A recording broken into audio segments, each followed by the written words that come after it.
भगवान श्री राम के प्रकट दिवस और श्री राम नवमी की आप सभी भक्तों को बहुत बहुत शुभकामनाएं। इतिहास उनके नामों को सुरक्षित रखता है जो किसी उद्देश्य से जीवन में संघर्ष करते हैं। जिस व्यक्ति के जीवन में किसी उद्देश्य की पूर्ति के लिए संघर्ष नहीं है उसमें कोई विशेषता नहीं। मेहनत और संघर्ष जितना रसमय है शायद दुनिया की किसी चीज में इतना रस नहीं है। संघर्ष में सुंदरता है।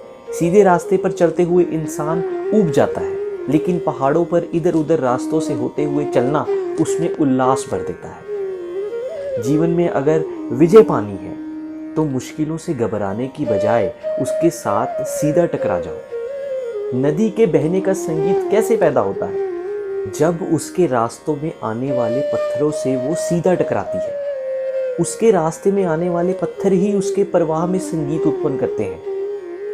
और सत्य के लिए संघर्ष करना तो हमारे शास्त्रों में लिखा है, और सत्य के लिए संघर्ष करना तो ईश्वर का कार्य है।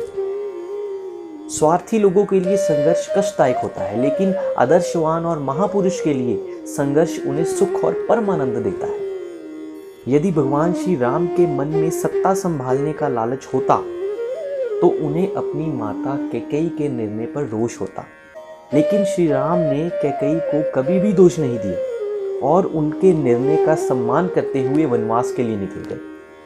आहुतस्याभिषेकाय विसृष्टस्य वनाय च नामया लक्षितस्य स्वल्पोप्याकार विभ्रम।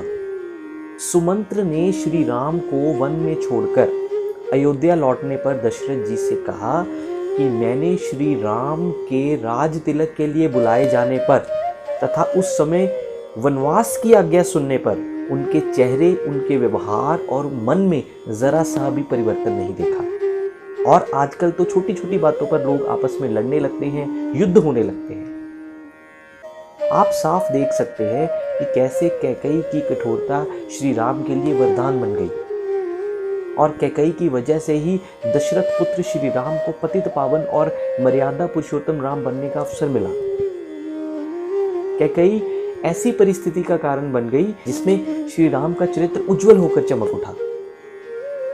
संसार में कुछ लोग सत्ता पाकर दूसरों को सताने लगते हैं। उनके अधिकारों को छीनना, सीधे साधे लोगों को तंग करना, उनको पैरों तले दबाकर रखने में एक अनोखे सुख का अनुभव करते हैं। और अगर आप में साहस है तो ऐसे लोगों का डटकर सामना करने और संघर्ष से उनके व्यवहार से छुटकारा पा सकते हैं। हमें कभी भी अन्याय के आगे झुकना नहीं है और अत्याचारी के आगे गिड़गिड़ाना नहीं है। अर्जुनस्य प्रतिज्ञ देव न दैन्य न पलायनम। अर्जुन की दो प्रतिज्ञाएं थी, अन्याय के सामने न दीनता दिखाना और न कायरता से भाग खड़े होना। साहसी व्यक्ति दया की भीख नहीं मांगता, दृढ़ता से न्याय की मांग करता है और संघर्ष करता है। इसीलिए आज इस शुभ दिन पर हम भगवान श्री राम के जीवन में सीख लेते हुए उनके आशीर्वाद से अपने जीवन में आने वाली हर चुनौती का सामना करना सीखें और मेहनत और संघर्ष करना कभी ना छोड़ें। जय श्री राम।